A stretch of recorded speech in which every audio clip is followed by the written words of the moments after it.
नमस्कार, स्वागत है फिर आपका एक बार प्रातः दर्पण न्यूज़ में। मैं हूं आपके साथ रमाकांत और हम बात कर रहे हैं चुनावों की। जी हां, उत्तर प्रदेश में चुनावी बिगुल बज चुका है और प्रत्याशियों में होड़ मची हुई है ज़्यादा से ज़्यादा जनता के पास पहुंचने की, उनका राय लेने की। राय शुमारी के साथ साथ अपील की जा रही है कि जनता उन्हें ज़्यादा से ज़्यादा वोट दे। अब वोट क्यों दे, तो इसी के मद्देनज़र हमने एक कैंपेन चला रखा है जहाँ पे हम आपकी बात कराते हैं प्रत्याशियों से, आपके अपने प्रत्याशियों से। क्या कहते हैं प्रत्याशी, क्यों उन्हें जिताना चाहिए या नहीं जिताना चाहिए, ये आपके ऊपर है। तो आइए इसी कड़ी में हम बात करते हैं इस समय भारतीय मजदूर जनता पार्टी से सुंदर सिंह जी। सुंदर सिंह 87 छावनी से प्रत्याशी हैं भारतीय मजदूर जनता पार्टी के। सुंदर जी, बहुत बहुत स्वागत है आपका। सबसे पहले जानना चाहूँगा, प्राथमिकता क्या रहेंगी अगर आप चुनाव जीतते हैं तो? सर, मेरी प्राथमिकता सबसे मेन मुद्दा है शिक्षा को लेके। जी।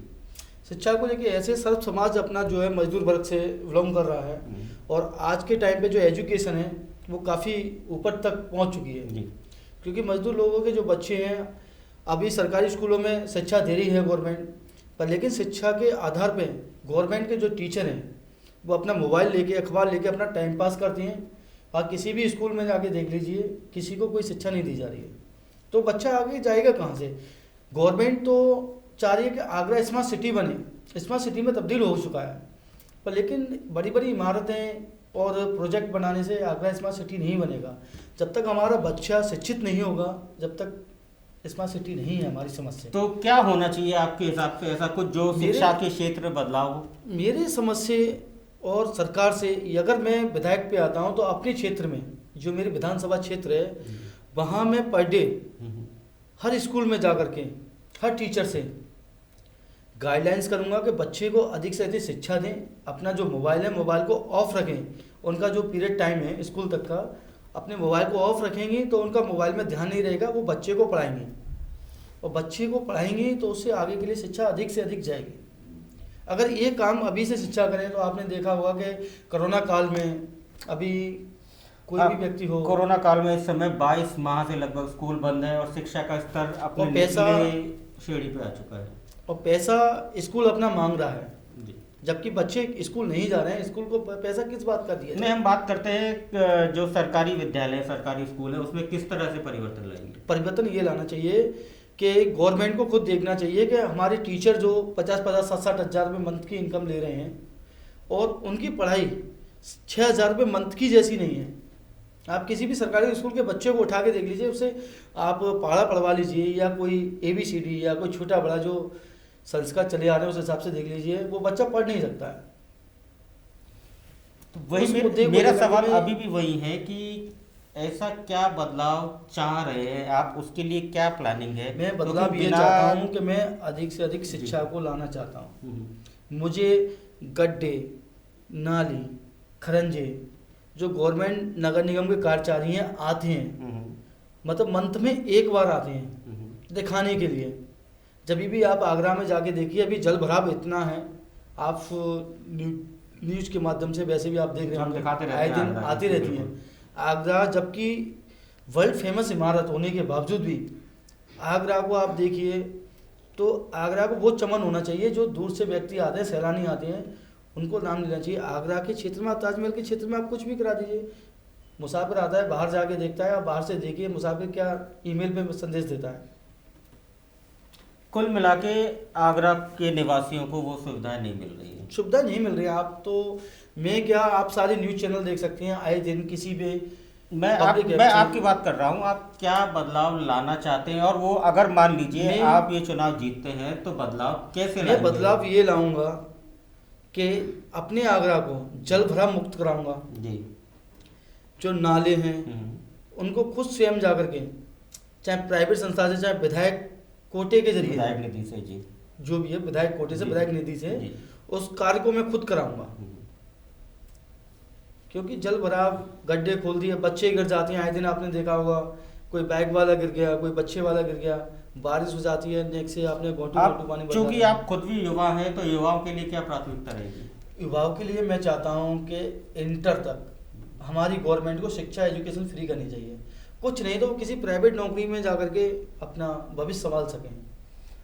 और पैसे ना कारण होने के बावजूद हमारे युवा जो पीढ़ी है वो आज पीछे पड़ी हुई है। आप अधिक से अधिक उठा के देख लो, मजदूर का बेटा मजदूर रह जाता है।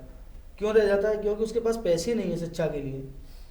अगर पैसा हो तो वो शिक्षित आगे जाए। स्वास्थ्य जैसी बुनियादी समस्याओं के लिए सर क्या स्वास्थ्य होना को चाहिए? लेकर के मैं ये अपील चाहता हूँ, स्वास्थ्य को लेकर के जो अपने सब समाज से लेकर के गवर्नमेंट को 24 घंटे ओपीडी सुविधा देनी चाहिए, जबकि देती हैं पर लेकिन होता कुछ नहीं है। आप जाइए कहते हैं सुबह आइए, डॉक्टर साहब है नहीं है हॉस्पिटल में, जबकि 3 टीम बढ़नी चाहिए अपनी स्वास्थ्य विभाग के लिए। स्वास्थ्य विभाग के लिए अब ये इमरजेंसी केस है तो आपने रेफर कर लिया, डॉक्टर साहब नहीं है, कंपाउंडर रेफर कर लेते हैं। उसके बाद अगर बुखार भी आता है, कोई सरकारी हॉस्पिटल में जाता है तो उसे 3 टाइम इलाज मिलना चाहिए 24 घंटे, क्योंकि गरीब आपका है। कहना है ओपीडी ज़्यादा से ज़्यादा हो, ज़्यादा समय तक चले, कम से कम दिन में 3 बार OPD हाँ, हो। 3 डॉक्टर की टीम गठित कीजिए, जी, जरूरी डॉक्टरों नहीं की है टीम डॉक्टर को- गठित हो, 3 बार कम से कम ओपीडी चले, ये कहना है सुंदर सिंह जी का। सुंदर सिंह जी, और आपकी प्राथमिकता क्या रहेगी? सर प्राथमिकता मेरी ये की और ये है कि जैसे कि अपने टोरेंट पावर जी। या ग्रामीण क्षेत्र से कोई भी बिजली विभाग है, सारी सरकारें बोलती हैं हम 200 यूनिट फ्री करेंगे। ये मैं भी जानता हूँ, आप भी जानते हैं कि 200 यूनिट कोई भी फ्री नहीं कर सकता है। क्यों? क्योंकि बिजली बन रही है, उसका पैसा कहाँ से देगी? सरकार के अपने घर से देगी? नहीं देगी। दिल्ली में तो चल रहा है। दिल्ली में चल रहा है तो दिल्ली देखिए, केजरीवाल जी को आज कहते हैं सरकार घाटे में, उससे कुछ नहीं होता है सर। नहीं नहीं, ऐसा नहीं है कि जो सीएजी की रिपोर्ट आई है उसके हिसाब से दिल्ली सबसे ज्यादा प्रॉफिट में है। प्रॉफिट में है बिजली तो पानी फिर की आप देने की देखिए बात की। केजरीवाल जी का शुक्रिया है कि उन्होंने गरीबों के लिए बहुत कुछ किया, पर लेकिन अपनी गवर्नमेंट आज तक क्या नहीं कर रही? इस काम को हमारी गवर्नमेंट भी कर सकती है, उन्होंने क्यों नहीं किया? विद्युत व्यवस्था कैसी है आपके क्षेत्र में, उसके लिए क्या आपकी योजनाएं रहेंगी? विद्युत व्यवस्था जब से प्राइवेट कंपनी है, विद्युत व्यवस्था अच्छी है, 24 घंटे लाइट मिल रही है, पर लेकिन जो गरीब श्रेणी का है, हमारा ये है कि जो फिक्स चार्ज है ना, जी जी, उस फिक्स चार्ज को उठाना चाहिए। फिक्स चार्ज को हटाना चाहिए। फिक्स चार्ज को उठाना बिल्कुल, चाहिए। ये बहुत अच्छी बात कही आपने, फिक्स चार्ज हटना भी चाहिए, क्योंकि जो यूनिट आप उपयोग कर रहे हैं उसका वो पैसा चार्ज आप दे देने रहे का हैं, फिर ये अनिवार्य फिक्स बनता है। चार्ज देने का औचित्य क्या है? और कुछ आप जो हमारे दर्शकों से अपील करना चाहें, कुछ कहना मैं चाहें? दर्शकों से यही कहना चाहूँगा कि देखिए, आप अधिक से अधिक समाज में और जितनी भी सर्व सामाजिक बातें हैं उन पे अधिक से अधिक ध्यान दें, फालतू बातों पे ध्यान ना दें, क्योंकि मैं मुद्दा जो लड़ रहा हूँ शिक्षा के ऊपर लड़ रहा हूँ और बिजली के ऊपर। जो फिक्स चार्ज है वो हट जाएगा, जो 100-150 रुपये हैं वो गरीब व्यक्ति को राहत मिलेगी। अभी आप देख लीजिए 125-130 रुपये वो व्यक्ति का फ्री जाता है, जबकि हमारा पैसा हमसे ही वसूला जाता है। अब फिक्स चार्ज हटेगा तो लेबर वर्क के मजदूर को बहुत राहत मिलेगी। अब 125 रुपये वो चार्ज दे रहा है, उसके प्लस 300 रुपये वो, तो जब हम यूनिट उतनी जला रहे हैं तो उतना ही पैसा देंगे ना। हम वो 3100 रुपये 3200 रुपये वो पहले ही हम चार्ज जमा कर देते हैं, अपने बिल्कुल सिक्योरिटी हम जमा कर देते हैं, उसके बावजूद भी हम सिक्योरिटी दें, ये तो किसी कानून का वो नियम नहीं है। ये तो सरकार को सोचना चाहिए। और कोई आपकी तरफ से ऐसा कोई मैसेज? जी कि मैसेज तो मैं ये कहूँगा, बाकी जनता जनार्दन है, जो भी चाहें उनके हाथ में। एक चलते चलते एक सवाल और लेना चाहूँगा। इस समय राजनीति बड़ी अजीब हो गई है। राजनीति में हम बात नहीं करते हैं काम की जी, इस समय नेता बात करते हैं जाति, धर्म, समाज, इनकी बात करते हैं, कोई विकास की बात नहीं करता।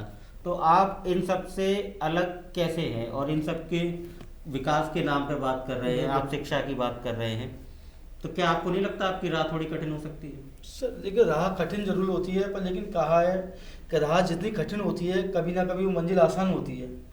आज मेरे लिए कठिन है तो आने वाले भविष्य के लिए, मैं अपने लिए नहीं, मैं सर्व समाज के बच्चों के भविष्य के लिए सोच रहा हूँ। मैं अपने लिए नहीं सोच रहा जी हूँ। जी, मैं चाहूँ तो मैं एजुकेशन का अपने कुछ ही नहीं, अपना तो आ गया जीवन जितना है, पर लेकिन मैं जो नई पीढ़ी नई जनरेशन है उसके लिए सोच रहा हूँ कि इससे आगे हालात 2 साल के अंदर इतने मजबूर हो चुके हैं कि व्यक्ति टाइम से अपना खाना नहीं खा पा रहा है, मजदूर वर्ग का। मैं उनके बच्चों के, उनके भविष्य के लिए सोच रहा हूँ। जी, तो ये थे हमारे साथ भारतीय मजदूर जनता पार्टी के प्रत्याशी सुंदर सिंह जी, जो छावनी से चुनाव लड़ रहे हैं। इनका चुनाव चिन्ह है गैस का चूल्हा। और सुंदर सिंह जी ने कहा, जैसे अभी आपके सामने बातें हो रही थी, कि वो शिक्षा के क्षेत्र में काम करना चाहते हैं, शिक्षा का जो ढांचा है उसमें बदलाव चाहते हैं। साथ ही ये भी चाह रहे हैं स्वास्थ्य और बिजली के मुद्दे पर भी जनता उनका समर्थन करे। बने रहिए हमारे साथ, हम आपको लगातार अपडेट देते रहेंगे चुनाव की। नमस्कार।